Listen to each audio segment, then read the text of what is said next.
case of general officers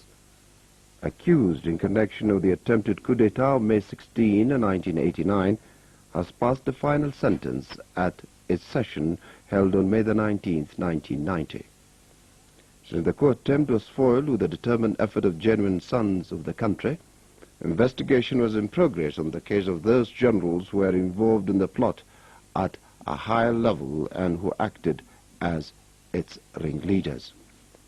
When the investigation was completed, the first military bench of the Supreme Court began its work on the basis of charges brought forth by the court's prosecution. The court held 26 consecutive sessions and examined the evidences based on 92 witnesses and 65 documents on the side of the prosecution and 130 witnesses and 12 documents on the side of the defendants. The court revealed that the defendants had been arguing their cases with the help of their lawyers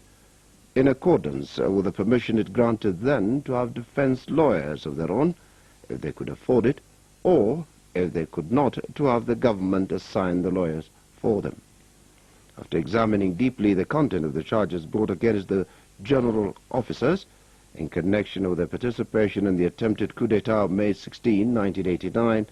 as well as the evidences of the prosecution and defense lawyers, the court has found all the defendants accountable for the crime of attempting to overthrow the government by force.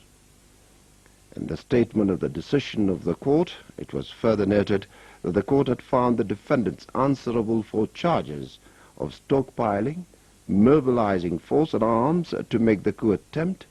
to disseminate leaflets, carry out agitation and explanation against the government, and making contact with the bandits seeking to separate Eritrea from the country and to disintegrate the nation's unity. The court recalled that the dangerous situation threatening the country's unity had been prevailing at a time when the defendants attempted the coup d'etat. It also noted that the repercussion of the attempted coup still poses a test to the country. In addition, the court revealed that because of the coup attempt, a dangerous situation had been created that could lead to the shedding of blood of high degree and that resulted in the passing away of numerous innocent lives, and including that of the Minister of Defense, as well as bodily damage and destruction of government property. The court said that taking into account the crime committed by the defendants, had caused heavy damage on the unity and well-being of the country based on Article 86 and Article 81 and Sub-Article 1 B, C and D of the 1957 Penal Code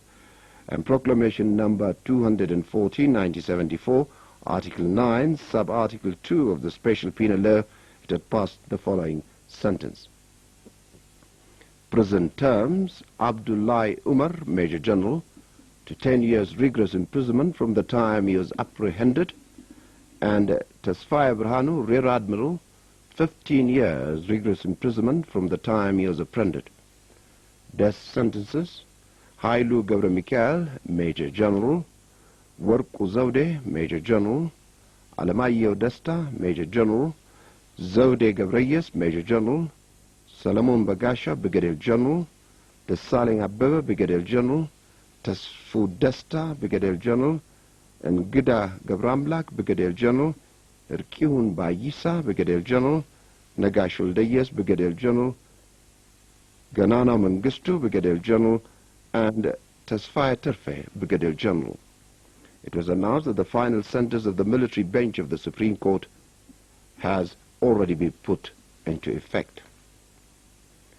The Third Conference of African